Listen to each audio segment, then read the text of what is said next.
Selamat sejahtera Doktor, kami merupakan kumpulan 20 dan akan membincangkan tajuk yang tentang etika global dalam menangani krisis perubahan iklim. Okey, mulai dengan pengenalan kepada tajuk kita iaitu etika global dalam menangani krisis perubahan iklim. Apa itu perubahan iklim? So, seluruh dunia termasuk Malaysia juga terlibat dalam perubahan iklim ini. Dalam Malaysia seperti banjir kilat, angin kencang, ribu petir yang semakin serius setiap tahun. Sebenarnya, seluruh dunia dan semua negara perlu bekerjasama untuk menyelesaikan isu ini.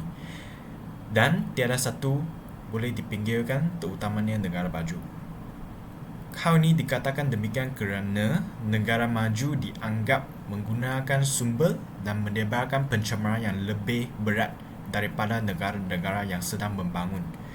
Mereka juga mempunyai keupayaan yang lebih tinggi daripada negara-negara sedang membangun.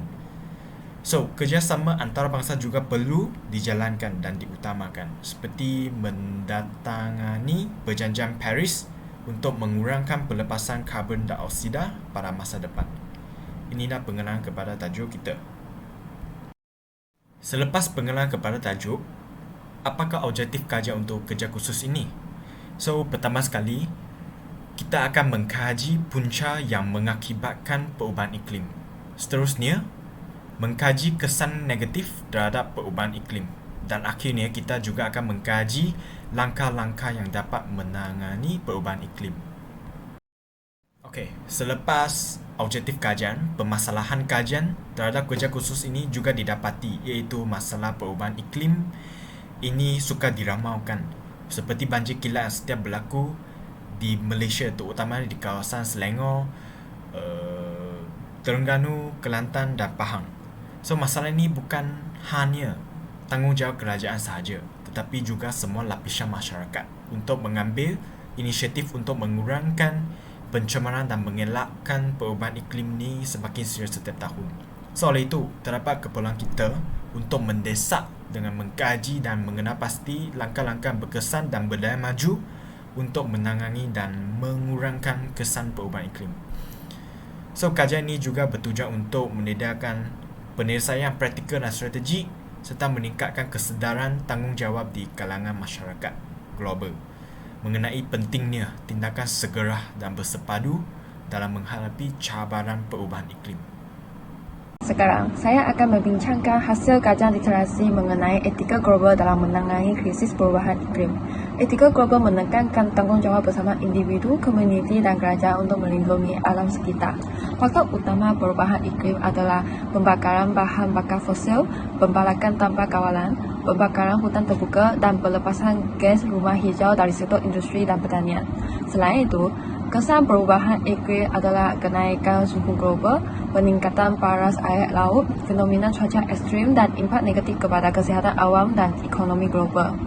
Dalam rangka penyelesaian, penguatkuasaan undang-undang alam sekitar, pendidikan dan program kesedaran komuniti, penggunaan tenaga boleh diperbaharui dan pemeliharaan hutan secara sistematik. Selain literasi, kajian kami juga melibatkan kaedah soal solidik, pengumpulan data dan analisis statistik bagi mencapai objektif kajian.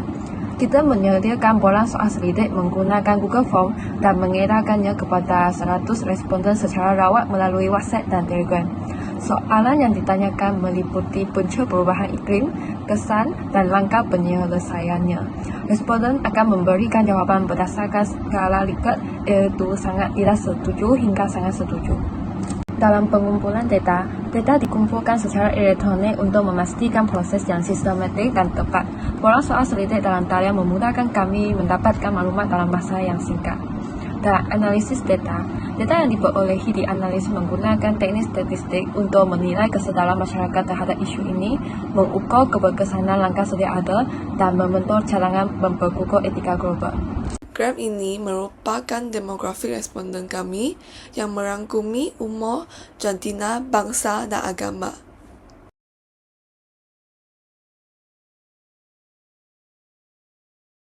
Kemudian, kami akan membincangkan punca yang mengakibatkan perubahan iklim.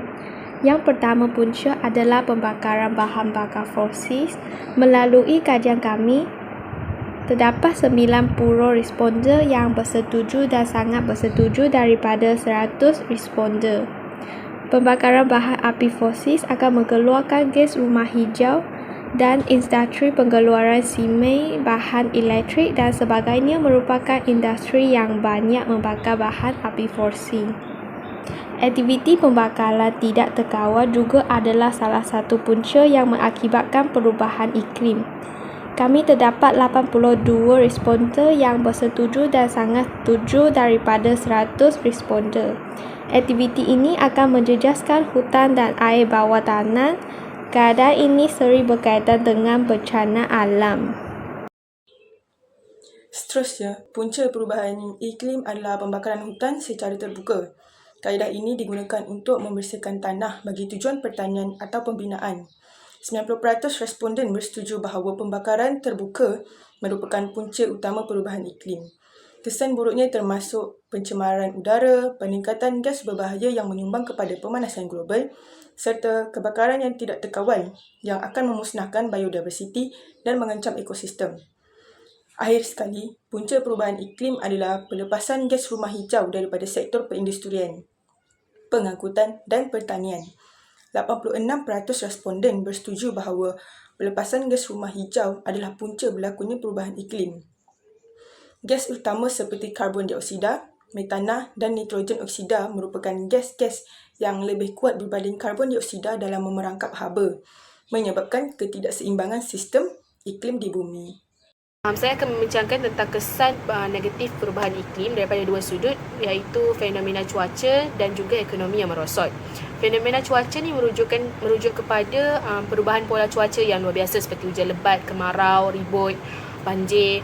Seramai 45 orang sangat setuju, daripada responden kami sangat setuju bahawa fenomena cuaca adalah kesan negatif perubahan iklim.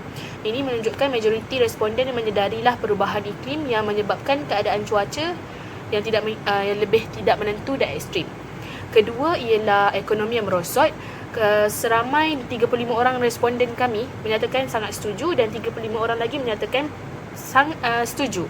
Jadi ini juga menggambarkan kesedaran yang tinggi dalam kalangan responden kami mengenai kesan ini. Perubahan pola cuaca ni seperti kemarau, hujan yang berlebihan boleh mengurangkan hasil pertanian, merosakkan tanaman, seterusnya mengurangkan pendapatan petani. Itu saja. Hari ini saya ingin membentangkan dua kesan negatif perubahan iklim, iaitu kenaikan suhu dan peningkatan paras laut. Berdasarkan data dalam jadual, majoriti responden bersetuju bahawa kedua-dua fenomena ini memberi impak besar kepada kehidupan manusia dan alam sekitar. Pertama, kenaikan suhu. Fenomena ini berlaku akibat peningkatan gas rumah hijau seperti karbon dioksida. Kesan utamanya ialah gelombang haba yang menjejaskan kesihatan manusia, terutama golongan berisiko seperti warga emas dan kanak-kanak. Dalam sektor pertanian, suhu tinggi menyebabkan kemarau dan mengurangkan hasil tanaman. Kedua, peningkatan paras laut. Fenomena ini menyebabkan banjir besar di kawasan pesisiran pantai, hakisan tanah dan kehilangan tempat tinggal bagi penduduk-penduduk di sekitar pantai. Infrastruktur seperti jalan raya dan bangunan turut rosak, memerlukan kos pemulihan yang sangat tinggi. Tambahan pula, intrusi air masin mencemarkan sumber air tawar. Manakala kemusnahan habitat marine mengurangkan populasi ikan, dan ini akan menjejaskan pendapatan nelayan dan ekonomi negara. Kesimpulannya, perubahan iklim membawa kesan yang serius. Kita perlu mengambil langkah segera untuk mengurangkan pelepasan karbon dan melindungi ekosistem kita. Terima kasih. Perubahan iklim merupakan salah satu cabaran yang tersulit pada masa ini. Oleh itu, semua pihak haruslah bekerjasama untuk mengawal perubahan iklim yang semakin serius ini. Dalam penyelidikan, terdapat 4 langkah yang tersoal seliti, iaitu memperkasakan undang-undang, meningkatkan kesedaran awam, menggunakan tenaga boleh diperbaharui dan juga pemeliharaan hutan dan penghutanan semula. Langkah pertama, pihak kerajaan haruslah memperkasakan undang-undang seperti menggerakkan pelepasan gas rumah hijau, memberatkan hukuman ke atas sesiapa yang membalak secara tidak terkawal dan lain-lain. Langkah ini boleh meningkatkan kadar pematuhan undang-undang supaya dapat mengawal perubahan iklim. Berdasarkan jadual, terdapat 92 orang responden bersetuju dan sangat bersetuju atas langkah memperkasakan undang-undang. Langkah kedua, peningkatkan kesedaran awam tentang perubahan iklim mestilah dititik beratkan oleh pihak berkaitan seperti pihak kerajaan, pihak NGO, pihak berkuasa tempatan, media sosial dan lain-lain supaya dapat mengurangkan pelepasan gas rumah hijau. Sebagai contoh, organisasi sosial biji-biji inisiatif dan kedutaan Amerika Syarikat Kuala Lumpur telah mengatakan kempen kesedaran alam sekitar planet US bermula di Kuching supaya menggerakkan semua golongan muda Malaysia untuk mengambil pendirian terhadap perubahan iklim. Daripada 100 orang responden, terdapat 88 orang responden bersetuju dan sangat bersetuju atas langkah meningkatkan kesedaran awam. Sekarang saya akan menjemput saudara Muhammad Syamin untuk menerangkan langkah ketiga dan juga langkah keempat. Terima kasih. Langkah 3, menggunakan tenaga boleh diperbarui. Langkah ini bertujuan mengurangkan pelepasan gas rumah hijau dan berkegantungan kepada bahan bakar fosil. Sumber seperti tenaga suria, angin dan hidroelektrik adalah alternatif yang lebih bersih dan mempan. Berdasarkan tinjauan, 49% responden sangat bertuju, 38% bertuju dan hanya 1% sangat tidak bertuju. Seterusnya, langkah keempat, pemeliharaan hutan dan perhutanan semula. Pemeliharaan hutan dan perhutanan semula bertujuan berkawalan berlepasan karbon, melindungi biodiversiti dan memelihara keseimbangan ekosistem. Angka ini mendapatkan sokongan tertinggi dengan 57% responden sangat bertuju, 34% bertuju dan hanya 1% sangat tidak bertuju. Sekarang, saya ingin mengkongsi kesimpulan kajian kami mengenai perubahan iklim. Kajian ini mengenal pasti 3 puncak utama perubahan iklim, iaitu pembakaran bahan bakar fosil, penebangan hutan secara tidak terkawal, dan pelepasan gas rumah hijau. Kesan daripada perubahan iklim sangat ketara, termasuk kenaikan suhu global, fenomena cuaca ekstrim, peningkatan paras laut, dan kemerosotan ekonomi. Menariknya, hasil kajian menunjukkan bahawa majoriti responden sedar akan impak negatif perubahan iklim yang mencerminkan kesedaran masyarakat yang semakin meningkat.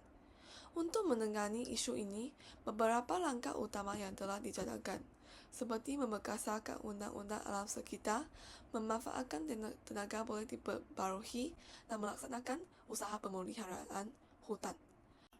Akhir sekali, usaha bersama antara kerajaan, NGO, sektor swasta dan masyarakat amat penting. Dengan perubahan minat sikap yang menghargai kelestarian, kita dapat memastikan tindakan mampan demi kesejahteraan generasi akan datang. Terima kasih.